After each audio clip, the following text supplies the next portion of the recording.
Eu quero iniciar essa palavra dizendo o seguinte: sonho não é o que você tem quando está dormindo.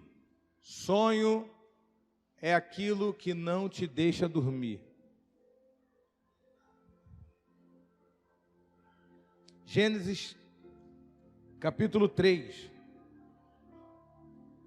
Quem pode abrir?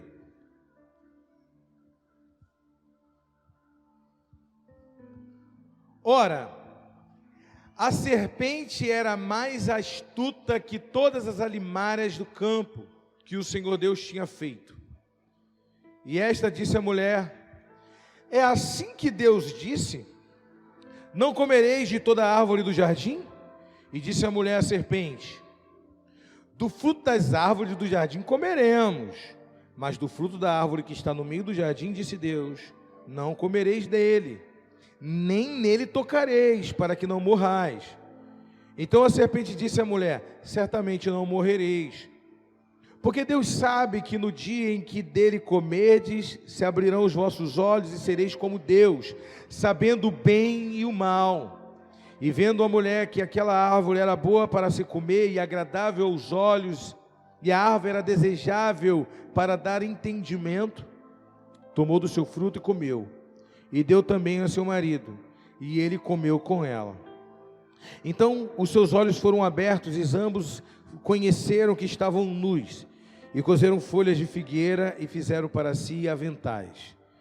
E ouviram a voz de Deus que passeava no jardim, pela viração do dia, e escondeu-se Adão e a sua mulher na presença do Senhor, o Senhor Deus, e entre as árvores do jardim, E chamou o Senhor Deus a Adão e disse-lhes: onde estás? Só essa parte. Todo sonhador, ele entende de limite. Todo sonhador, ele precisa entender de limite. Pode colocar a musiquinha, tá até legal, mas só abaixa um pouquinho. Um limite não é para nos limitar, entenda, um limite é para nos proteger. O diabo criou um ambiente, a serpente ali, ela criou um ambiente para minar, porque Deus é um sonhador. Que isso, apóstolo? Deus é um projetista. Ele projetou, e ele veio conferir, e ele veio também se relacionar com o seu maior projeto, que é o homem, a coroa da criação. E quando ele vem, ele confia, lembra que eu falei da confiança aqui no início? Ele confia a esse homem. Só que ele coloca um limite nesse, e o limite é: você não pode comer dessa árvore, nem tocar nessa árvore. Quando Deus coloca esse limite, entra um ambiente para o diabo trabalhar, ou seja, para a serpente trabalhar.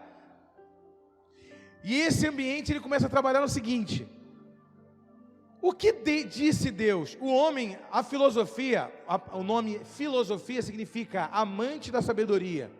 Filos é um amor de amigo. Então a filosofia ela pode ser interpretada como amigo da sabedoria ou amante da sabedoria. A filosofia não existe a partir de Sócrates para cá, ou de qualquer um outro filósofo de 400 anos antes de Cristo para cá. A filosofia existe desde como foi criado, porque onde existe pergunta, existe a filosofia. Então, Deus, já sabendo que o homem teria essa capacidade de perguntar, a serpente ela se aproveita desse ambiente e diz: foi isso que Deus disse? O que ele disse? Uma pergunta. E coloca ela para pensar. Não, ele disse que eu posso comer de todos, menos desse. E aí começa a implantar o plano dele. Qual é o plano? Se aproveitando da minha capacidade cognitiva, se aproveitando da minha capacidade de reflexão, se aproveitando que Deus me deu um cérebro e capacidade de discernir, e ele começa a criar um ambiente. Certamente você não morrerá, porque Deus, ele sabe, Deus na verdade ele não confia no seu potencial. Por isso ele te limitou. Por que Deus te faria com certos limites? Por que Deus te faria com restrições? Se ele te fez como imagem dele, e ele é ilimitado, porque ele impôs limite para você. Se ele põe esse limite, ou é porque ele quer que você tenha iniciativa de romper com os limites? Ou ele colocou esse limite porque ele não confia na sua capacidade. Ele sabe que quando você comer daquela árvore, irmãos, é lógico que a Bíblia não coloca todo o diálogo que a mulher teve com a serpente. Ou tu acha que a serpente, com 3 frases dentro de um versículo, convenceu a mulher?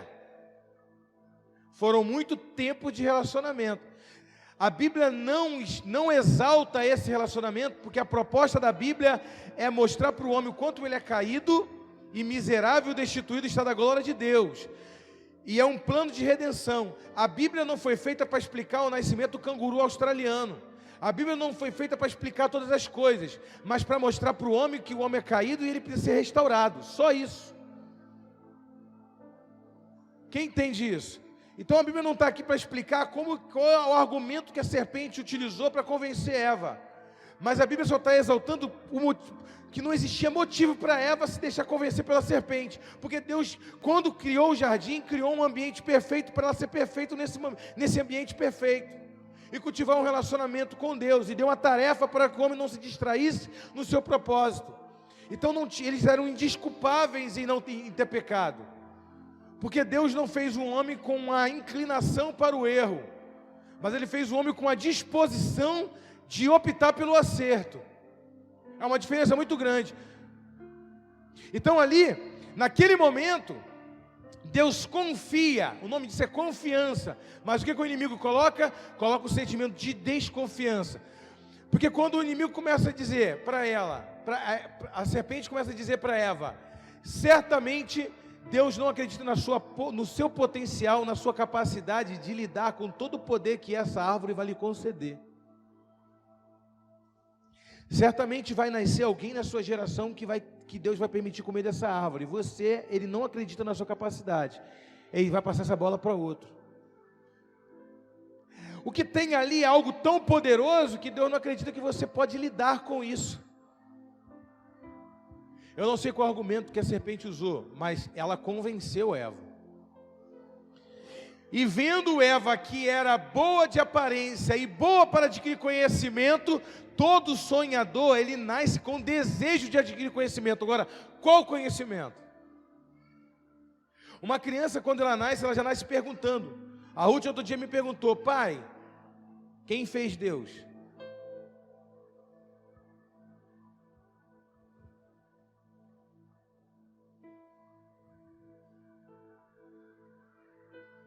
Por que o sol é amarelo? Por que tudo é colorido? O ser humano tem a necessidade de fazer perguntas e ele quer resposta. E se você der qualquer resposta, ela fala, para, pai. Não, não é isso. Ela sabe que eu estou dando qualquer resposta. Agora, em um adulto, é qualquer resposta que vai satisfazer? O problema é que a serpente estava ali o tempo todo disponível para consolidar o seu plano terrível na mente de Eva e de Adão. Enquanto Deus, que confia, não ficava o dia inteiro com ele para ver se ele ia fazer a sua tarefa ou não. Deus saía e só voltava para ter relacionamento, e não para pedir feedback ou relatório. Esse é um relacionamento de confiança. Deus te confia teu ministério, Ele acredita que você vai exercer seu ministério. Deus não vai ficar o tempo todo querendo saber se você está exercendo bem ou não, embora Ele saiba de todas as coisas. Ele confia em você. Isso é um relacionamento de confiança. Você dá R$1.000 para tua esposa fazer a compra, ela vai gastar os R$1.000 e ela vai chegar e mostrar, não precisa de mostrar uma nota, ela vai dizer, foi R$1.000, amor. Não sobrou R$50 para comprar uma bolsa escondida do meu marido, não. Eu gastei os R$1.000. É um relacionamento de confiança. Eu não vou querer saber ou ir lá escondidinho no mercado para ver o que ela está fazendo. De fato, ela está comprando tudo que era para comprar, ou se está comprando coisa que é conveniente somente a ela, embora não seja pecado. Mas é bom ter um relacionamento. Para que haja confiança, tem que ter clareza e transparência. Deus vem em 2 dias. Deus abandonou eles? Sim ou não?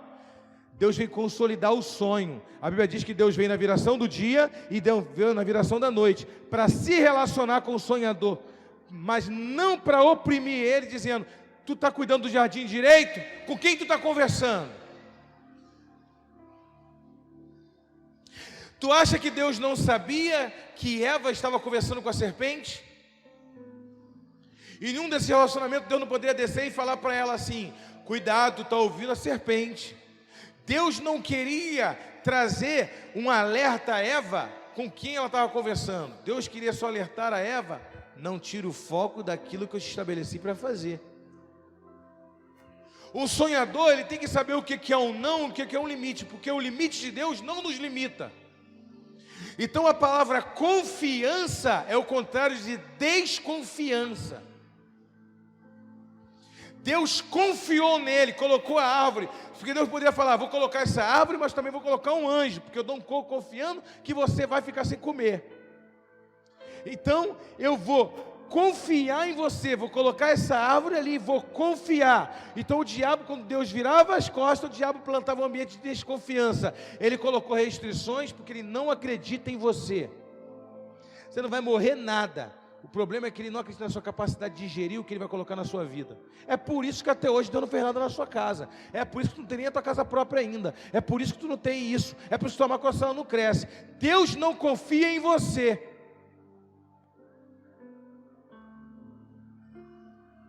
Todo sonhador vai ter um ambiente de desconfiança. Ele vai ter que entender os limites de Deus. Por isso que o título dessa mensagem é Princípios de um Sonhador.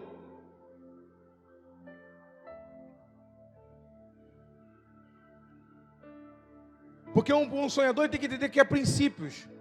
Tem um livro chamado Monge Executivo, que um camarada, ele não sabe, ele tem 3 acionistas. Eu já li esse livro tem mais de 15, quase 15 anos. Eu não sei detalhes, mas tem uma parte que ele diz assim, que o camarada tinha uma parte, ele é um acionista, e tinham 3 acionistas da empresa, é tipo um sócio, um acionista, ele ganha participação do lucro da empresa, ele investiu, ele é um acionista, não é um acionista majoritário. O majoritário tinha 53%, é o que é o dono da empresa, particularmente é o dono da empresa, os outros são acionistas, e participação de lucro e de investimento. Só que esse majoritário, ele contava com a opinião dos outros 3. 2 tinha a cara do sim, e 1 tinha a cara do não. E esses 2 que davam sim para tudo, sempre perseguia esse que dava não. E aí um dia teve uma proposta de uma mega empresa para negociar com essa empresa, o investimento era alto, e ele falou: eu quero o sim dos 3 para poder fechar, que é o protocolo da empresa. E aí esses 2 dão o sim e aquele outro dá o não. E esses 2 chamam o dono da empresa em particular e diz: até quando a gente vai ter que tolerar esse cara na equipe? Por que o senhor não paga essa parte dele, da ação dele, e libera ele? Ele está limitando o crescimento da empresa. O patrão olhou para ele e disse, para eles 2 e disse: eu preciso dele. O não dele é o equilíbrio dessa empresa, porque se essa empresa tivesse só pessoas como vocês, essa empresa já tinha sido destruída, porque o sim para tudo de vocês, uma hora ia acabar jogando minha empresa no barranco. O não dele traz equilíbrio para vocês. Ninguém vive só de sim. Mas um sonhador, ele pode tudo? Não, ele não pode tudo. Mas o que ele não pode, não limita. Porque o que ele não pode é imposto por Deus para mostrar submissão e entender. Um sonhador que sonha e conquista debaixo de princípio, ele sonha os sonhos de Deus. Um sonhador que sonha a qualquer custo, tira a vida do pai e da mãe, engana um, engana outro, adultera, tira uma carteira de habilitação falsa e quebra princípios, ele não está vivendo os sonhos de Deus, está vivendo os sonhos dele. Que talvez pode até se tornar pesadelos. Quem está entendendo? Quem está ligado? Agora você imagina comigo. É o desejo de Deus me limitar? Não. É o desejo de Deus que eu esteja submetido à vontade dEle. Esse é o sonhador. Quantas vezes José não estava num ambiente favorável para a serpente? Quantas vezes Davi não estava num ambiente favorável para a serpente? O ambiente onde não acontece nada do meu jeito é um ambiente super favorável para a prosperidade da serpente. Porque o silêncio de Deus está trazendo maturidade para mim. Mas o silêncio de Deus é um ambiente perfeito para o diabo dizer que ele me abandonou, ele não está nem aí para mim. Agora, se eu sou um sonhador e sou perseverante, eu entendo o seguinte: há uma diferença de ter uma visão e estar na visão. Uma visão, uma revelação, uma visão do futuro. O processo me coloca no meu futuro. É uma diferença muito grande.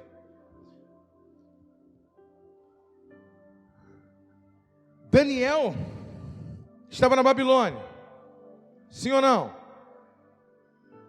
Quem está comigo, diga amém.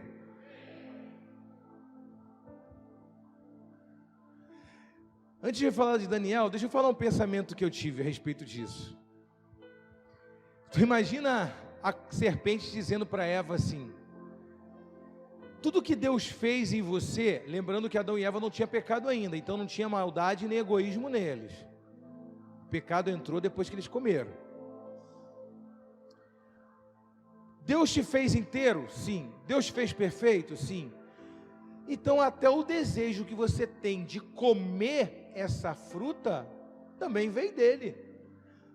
Se Deus não quisesse que você comesse, por que Ele te criou com o desejo de comer?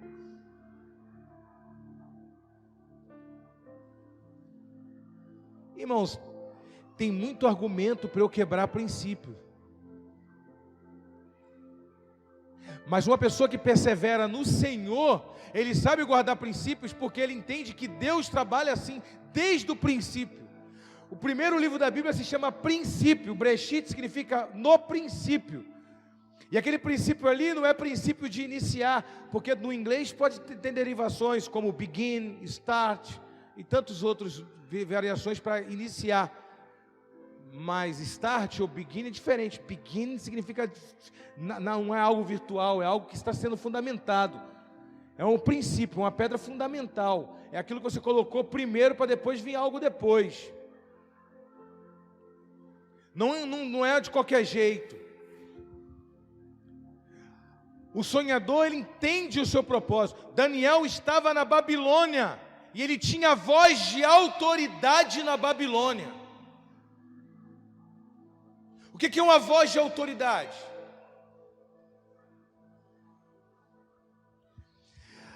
A voz dele estava na Babilônia, mas a voz da Babilônia não estava dentro dele. Por isso ele tinha autoridade sobre a Babilônia.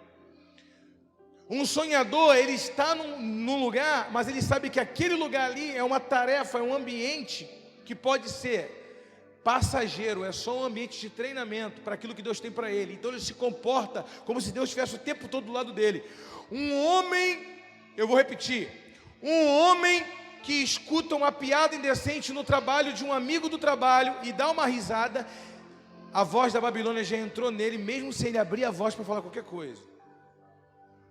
Ele não tem mais legalidade de libertação dentro daquele ambiente. Se ele riu de uma piada indecente, se ele compactuou com uma piada indecente e deu uma gargalhada, ele não tem mais legalidade para libertar ninguém naquele ambiente. Ele não é mais uma voz naquela Babilônia.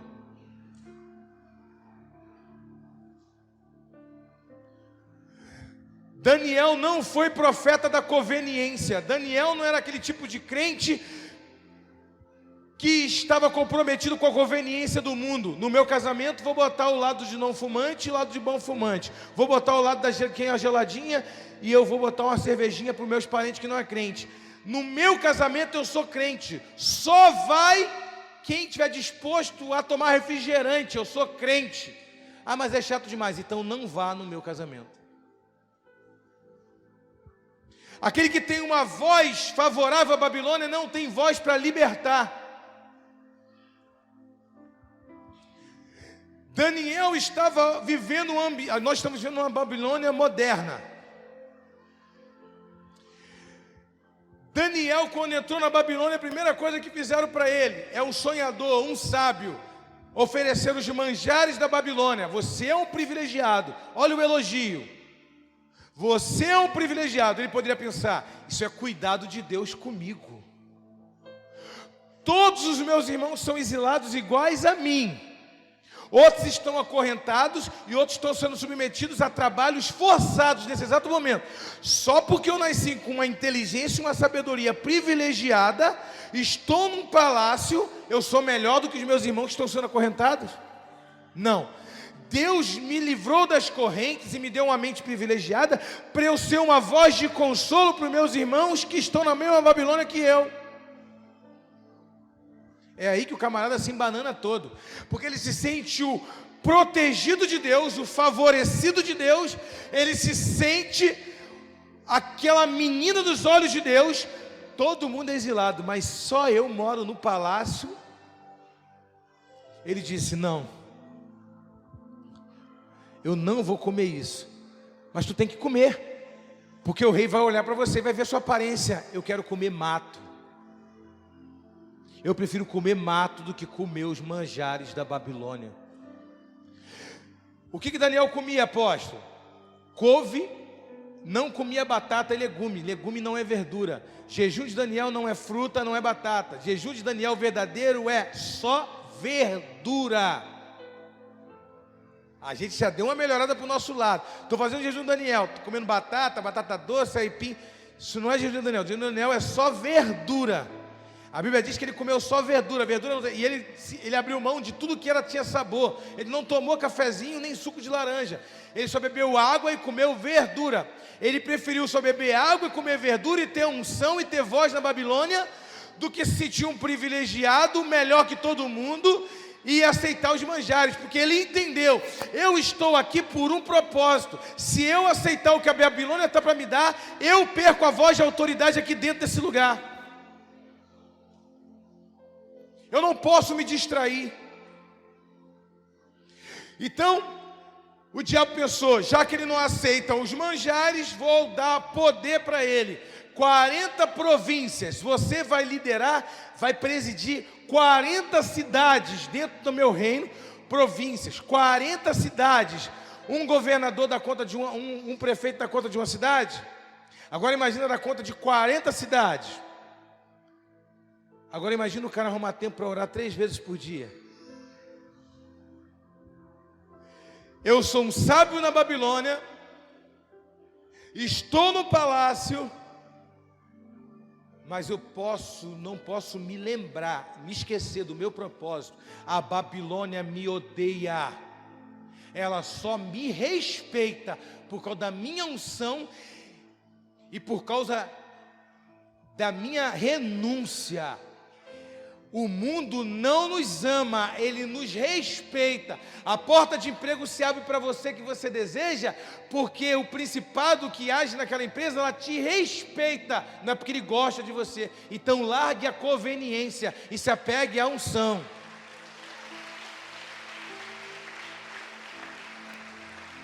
Não confunde as coisas. O que você precisar nesse mundo, com voz de autoridade, você vai ter o melhor emprego, o concurso público que você tiver, mas largue a conveniência. Crente de conveniência não liberta ninguém. A tua vida precisa confrontar as pessoas que convivem contigo. As pessoas que convivem contigo devem se sentir envergonhadas de falar um palavrão perto de você.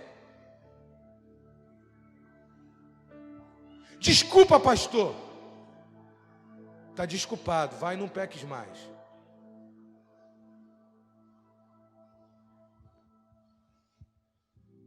Se a pessoa se sente a vontade de xingar um mega palavrão em você, tu não se incomoda não, né? Eu sou meu jeito, me incomodo sim. Sou uma pessoa tão culta, você pode usar meia hora de vocabulário sem xingar um palavrão, principalmente quando estiver comigo. Tá vendo? Esse pastor é maneirão. Eu converso com ele, xingo palavrão o tempo todo, ele nem liga. Profetas da conveniência não libertam ninguém.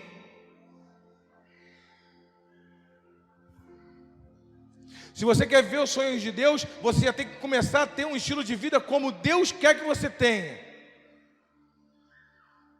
E ter um estilo de vida ilibado como Deus quer que você tenha.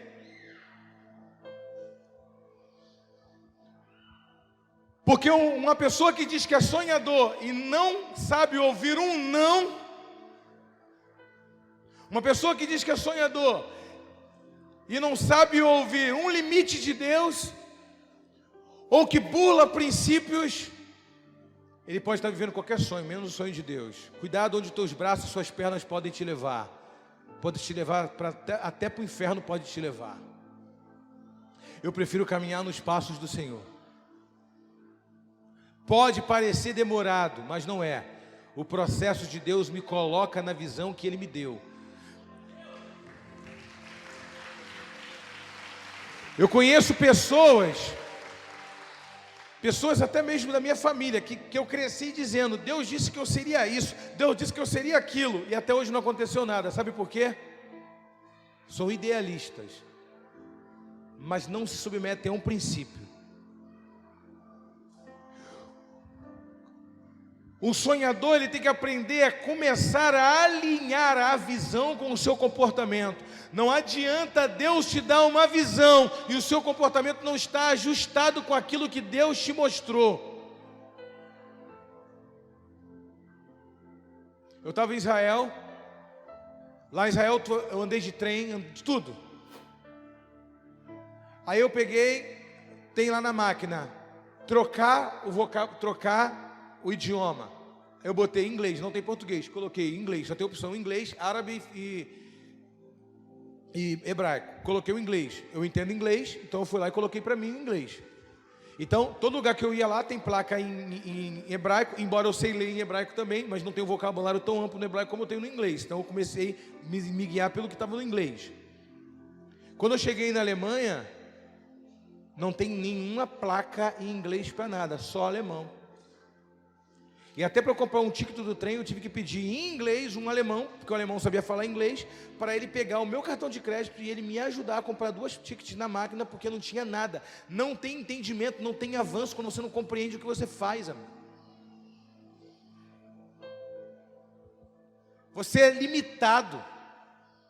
E aí já não é um limite que Deus impôs, é um limite que você não se preparou para aquilo. E aí já vem uma outra coisa na minha mente. Eu preciso também aprender o alemão.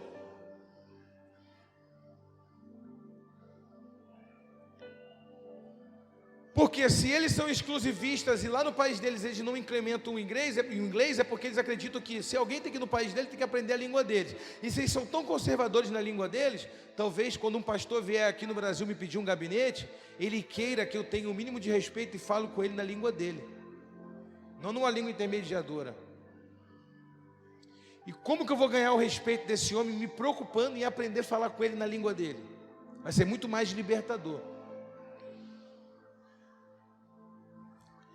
Então eu quero que as nações venham, então eu tenho que me preparar.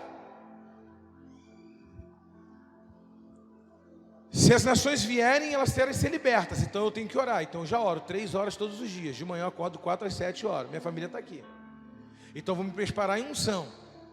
Vou me preparar em capacitação humana. Vou me preparar em todas as estruturas. Vou cumprir os princípios, vou obedecer a Deus. E o restante é Deus que vai fazer. Mas eu tenho que me alinhar à visão que Deus me deu.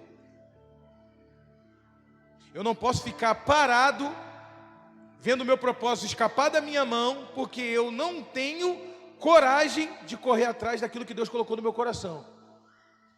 Imagina só que Neemias estava sentado na Babilônia também.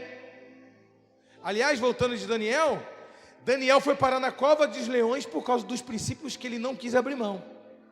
Houve um édito na Babilônia: quem não se dobrar diante da estátua, isso aí já foi Sadraque, Mesaque e Abednego. Para Daniel foi o seguinte: houve um édito na Babilônia: quem fizer qualquer oração que não seja ao rei Dário, nesse período de 30 dias, então vai ser jogado na cova dos leões. Daniel orava 3 vezes por dia, pegaram ele na sua oração. Quando jogaram ele na cova dos leões, a primeira coisa que o rei Dário disse foi o seguinte: ó Daniel, primeiramente a Bíblia diz que quando jogaram ele lá, selaram a cova com anel com cera e com anel do rei. O rei foi para o palácio e passou a noite toda em oração. A tua fidelidade vai colocar reis para orar pela sua vida. Segundo, trouxeram comida para o rei disse: eu não vou comer enquanto não souber o que aconteceu com... A tua fidelidade coloca reis para jejuar pela sua vida.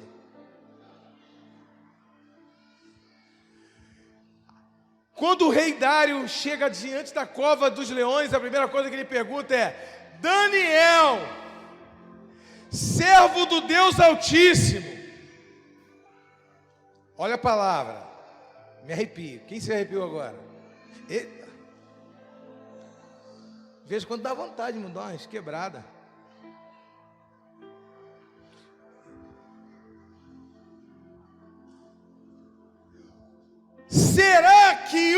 Deus que você serve continuamente pode te livrar da boca desses leões? Escute, o patrão dele, que trabalhava junto com ele, disse isso a respeito dele: o Deus que você serve continuamente pode te livrar. Significa que o rei entendeu que Daniel não era profeta de conveniência, ele era profeta o tempo todo, ele servia a Deus continuamente, e os reis viam isso nele. O rei Dário não gostava de Daniel, respeitava a unção dele. Os sátrapas, aqueles presidentes invejosos, que disseram que não encontrava nele uma fagulha de imperfeição, não gostavam dele, respeitavam eles. O que você tem que entender, o que você tem hoje, o respeito que você tem hoje, é pela unção que você tem, não é pela pessoa que você é. Porque essa mesma pessoa, 3 anos atrás, ninguém dava nada. Então não negocia e para. Porque um sonhador, ele vai perder amigos e até irmãos pela sua convicção. Jesus disse isso. E tem gente querendo ser amigo de todo mundo. É impossível você agradar a Deus e o mundo. Então, não estou falando que você tem que ser uma pessoa arrogante, que discrimina todo mundo. Mas as pessoas precisam respeitar as suas convicções.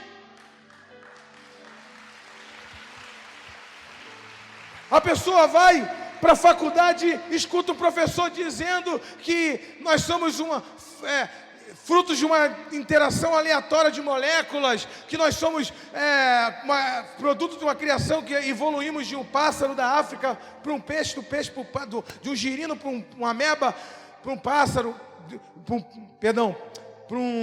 uma rã para um pássaro específico da África, do pássaro para o macaco. E aí você diz: uau, vou largar tudo que eu aprendi na igreja com Deus para poder ser aceito no meio acadêmico e não parecer bitolado e antiquado. Para poder parecer inteligente para outras pessoas, eu vou largar todos os princípios, as pedras fundamentais que foram lançadas sobre a minha vida, para parecer inteligente e não parecer um tolo na sala de aula. Cadê tuas convicções? Um sonhador não pode negociar com a Babilônia.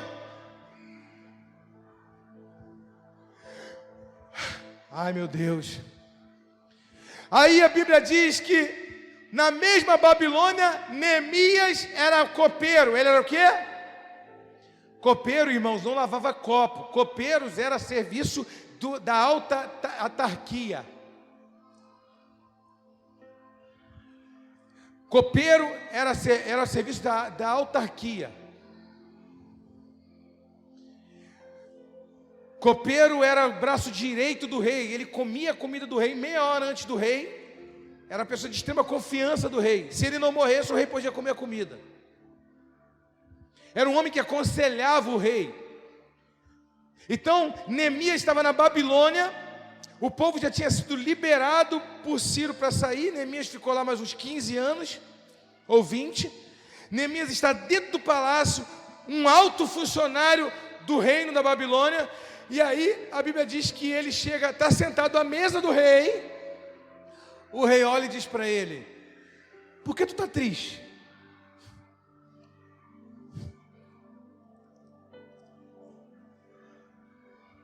Vamos lá, vamos criar um diálogo aqui entre o rei e Neemias. Quem concorda comigo aqui? Vamos tentar. Vamos fazer igual a Record, vamos incrementar. Vamos fazer uma conversa de 2 capítulos virar 6 meses.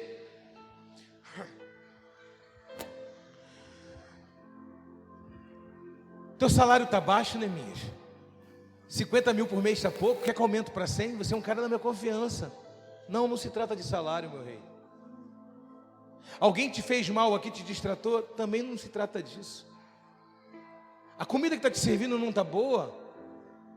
Está calor, quer que aumente o ar-condicionado? O que está acontecendo, Neemias? Está com satisfação com alguma coisa? O que a gente pode resolver? É aumento de salário que você quer? É uma casa melhor? Não, senhor, eu já moro no palácio. Por que você está triste? é que eu estou longe do lugar do meu propósito. Aqui eu só tenho dinheiro, mas eu estou longe do meu lugar do propósito. O que você quer? Como que eu posso comer tudo isso aqui, ou viver essa vida aqui, sendo que minha terra está em assolação? Jerusalém é a cidade do grande rei. Então o rei Dário disse: conta mais. Então, deixa eu te contar. Existe um rei chamado Davi, e Deus deu uma promessa para ele. Jerusalém é um lugar de promessa, onde habita o Deus Altíssimo. A cidade está em escombro, meu rei, não tem nada, mas ali se levantaram profetas. Irmãos, não sei você, mas eu estou todo arrepiado aqui. Eu não sei ficar falando isso para impressionar ninguém, mas eu estou sentindo Deus. E aí o olho dele acende na hora, né? E ele começa a falar, e a cidade está em escombro, mas existe uma promessa, e que o reino viria, que o Messias viria. O templo está caído, como é que o Messias vai vir? Então, existe um povo, existe uma promessa, e eu não estou feliz aqui, eu estou longe da minha promessa. O rei disse: e o que tem lá? Não tem nada. Inclusive o nome do lugar é Sião. Sião significa terra árida. No dia que uma das vezes que eu estive em Israel foi quando eu e o pastor Elcio foi. Lembra, pastor Elcio? O cara que fica guardando a detenção, um policial, um militar, parou eu e o pastor Elcio, não foi? Ele perguntou para mim: o que você veio fazer aqui? Eu falei: eu vim visitar. Eu não soube falar na época a palavra visitar, não de turismo, mas eu usei vacation, que significa férias. Ele: vacation? Você veio tirar férias aqui? Ele disse para mim, não foi? Tu saiu do Brasil para tirar férias aqui. Aqui não tem nada, só tem pedra. Tu só olha, tu só vê pedra. Aí ele disse assim: eu fui uma vez em São Paulo, é lugar para ter mulher bonita. Eu falei assim: eu posso passar? Lembra, Baixão? As mulheres do Brasil são bonitas. Ele queria criar um diálogo comigo. Eu falei assim: eu posso passar? Que ele estava na barreira. Ele: pode passar. Para ele é só pedra, mas para mim não é só pedra, para mim é promessa. Para mim é um ambiente profético. Imagina um lugar que só tem pedra, um lugar árido, que não tem nada, mas as 3 maiores religiões do mundo detêm a cidade como cidade santa e quer possuir aquele território, cada palmo daquele território. Daniel estava na Babilônia, mas a Bíblia diz que ele orava, lê o texto, ele orava 3 vezes por dia, da sacada do seu apartamento, olhando para Jerusalém. Ele não orava por orar, ele orava por propósito, porque um sonhador, ele acorda de madrugada para orar pelo seu sonho. E o sonho dele não era continuar tendo uma vida regalada na Babilônia, o sonho dele era voltar para Jerusalém, mesmo que só tivesse pedra caída sobre pedra, porque ali era o lugar dele. E se Deus tiver que me prosperar, que Ele me prospere no lugar dele. Neemias sabia da oposição que ia enfrentar Sambalate, Tobias, que ia enfrentar oposições. Ele deixou de ser um braço direito do rei para se tornar praticamente uma escória afrontada em Jerusalém. Quando você entende que o propósito é que coloca brilho no teu olho, quando você larga a tua célula porque tu arrumou um emprego melhor, quando você larga a tua consolidação porque tu arrumou um emprego melhor, ou porque tu diz, vou procurar fazer algo para melhorar a minha vida, quando você tiver tudo, o teu olhar vai estar igual de Neemias, triste porque você tem tudo, mas está fora do teu propósito. E você vai perguntar, qual foi meu destino nessa terra?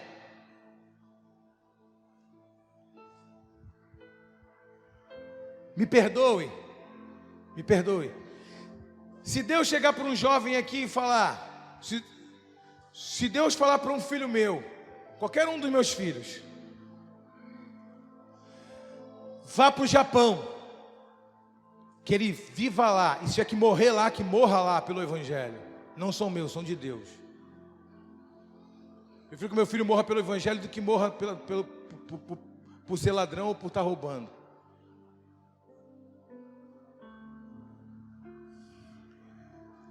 Se Deus fala, o teu filho vai para a África e vai morar 40 anos lá e tu nunca mais vai ver teu filho, cumpra a vontade na vida dele, sim. Agora, se o filho meu diz que vai embora morar em outro país, ficar 20, 30 anos lá, só porque ele quer melhorar a situação financeira dele, ele colocou propósito e até sentimento familiar abaixo do dinheiro. Um primo da Natália ficou 25 anos morando nos Estados Unidos para ganhar dinheiro. 25 anos sem ver a mãe por causa de dinheiro. E 25 anos não vai pagar a falta de efetividade e amor, que ninguém está preparado para um filho sair tão rápido de perto a não ser que seja um propósito. O propósito nos consola. Quem entende isso? Ninguém sonha, não vejo a hora de ter o meu filho ir morar no Japão e ficar longe de mim. Nenhuma mãe quer isso. Quer ver o neto, quer ver a prole, quer ver todo mundo ali perto. Não precisa ser no mesmo quintal, né? Pode ser na mesma cidade, se vê uma vez por semana ou uma vez por mês, não sei, mas está ali. Tu sabe que está por ali. Se tu quiser ir ver, tu pega o ônibus, pega o Uber, tu pega o carro e vai. Agora o meu filho saiu para o Japão, por propósito, agora saiu porque corre atrás de dinheiro. Ele largou de ter convívio com as irmãs, convívio com as pessoas que ele ama, com amigos, por causa de dinheiro. Ele deu a vida dele para o dinheiro. Eu me pergunto, o que ele dará pela alma dele?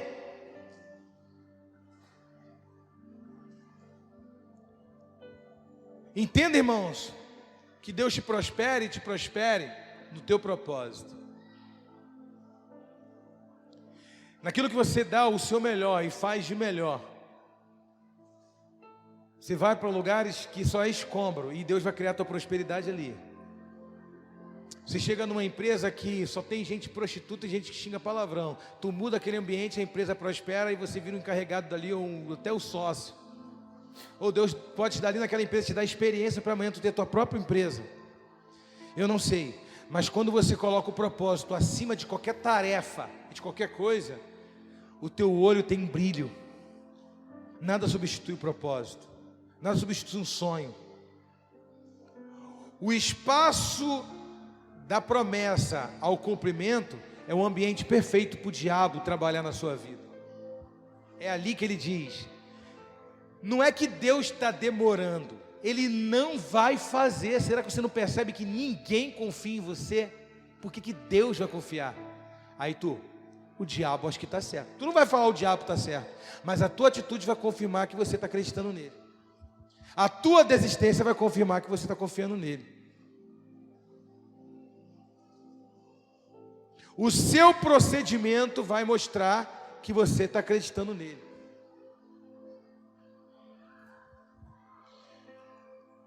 Não deixe a voz da Babilônia entrar no seu coração.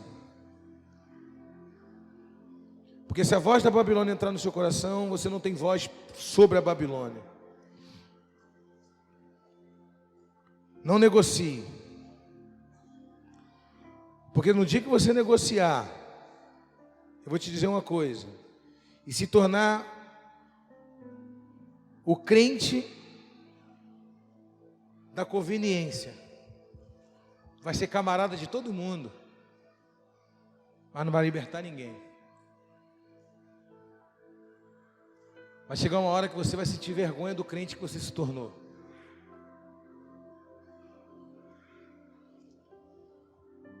Se posicione e seja um libertador. Primeiramente, irmãos, que Jesus está voltando, você crer ou não.